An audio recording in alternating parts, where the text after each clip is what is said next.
Avropanın ve CMW hava tərəqqatları mərkəzinin sol moda təllərinə əsasən xüsusilə may ayının 6-sında Azərbaycanın şimal-qərb rayonlarında, yəni Böyük Qafqazın Balakən, Zaqatala, Şəki, Qax, Oğuz, Qəbələ, İsmaili, Şamaxı, Xızı, yəni həm Böyük Qafqazın şimal-qərbində, həm də Böyük Qafqazın şimal-şərqində, Dağlıq Şirvanda və Gəncə, Qazaxda, Daşkəsən, Gədəbəy, Kəlbəcər, Şuşa, Laçın, Xankəndi, Zəngəzur, Zəngilan, Naxçıvan, Dağlıq rayonlarında və Cəlilabad Astaralı hava şəraitinin qısa müddət ərzində kəsin dəyişilməsi gözlənilir.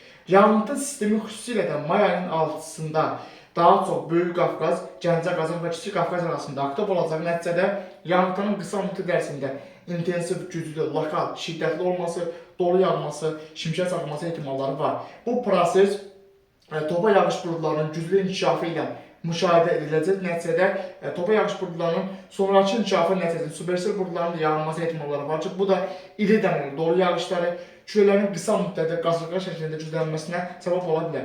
May ayının 6-sı axşama doğrusa bu sistem bir qədər zəifləməyə başlayacaq. Ümumilikdə may ayı ərzində kanalda əvvəlcədən dəfələrlə bildirdiyimiz kimi hava şəraitinin tez-tez dəyişilməsi gözləniləndir. Növbəti əsas ciddi təsir edici proses may ayının artıq 11-dən sonra gözlənilir. May ayının 11-dən sonraki tarixlərdə Azərbaycan arasında hava şəraitinin yenidən kəskin dəyişilməsi ehtimalları var. May ayının 11 axşama doğru, 12-sində artıq xüsusilə də Böyük Qafqaz arasında Gəncə, Qazaxda hava şəraitinin yenidən qısa müddətli dəyişilməsi ehtimalları var. May ayının 12-sindən 13-dən keçən gecə Böyük Qafqazda, Kiçik Qafqazda, Naxçıvanda, Gəncə, Qazaxda və Dağlıq Şirvanda yenidən leysanların yağması ehtimalları var. May ayının 13-ü axşama doğru bu sistemin hətta Abşeron arasında da daxil olması ehtimalları var.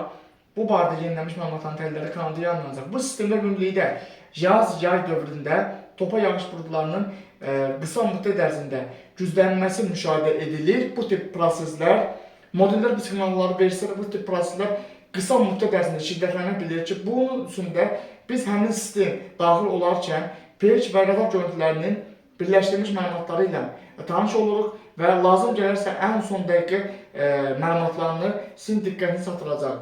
May ayının ümumilikdə 14-də də Böyük Qafqaz arasında, Kiçik Qafqazda və Naxçıvanda, yəni Qafqaz regionunda hava şəraitinin qısa müddət ərzində kəskin dəyişilməsi ehtimalları var.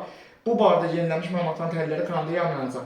May ayının 6-sı gecə saatlarında Bakıda yağış ehtimallarını CMW hava tərəqqatları mərkəzi göstərməsə də, Alman modelləri isə bu ehtimalları göstərir. Ümumilikdə bugün gecə saatlarında hava şəraitinin kəskin dəyişilməsi əgər baş verərsə, bu barədə dərhal təcili video yayınlanacaq. Bugünlük bu qədər. Növbəti günlərdə atmosfer prosesində gözlənən ən son dəyişikliklər haqqında kanalda yenilənmiş məlumatların təhlilləri yayınlanacaq.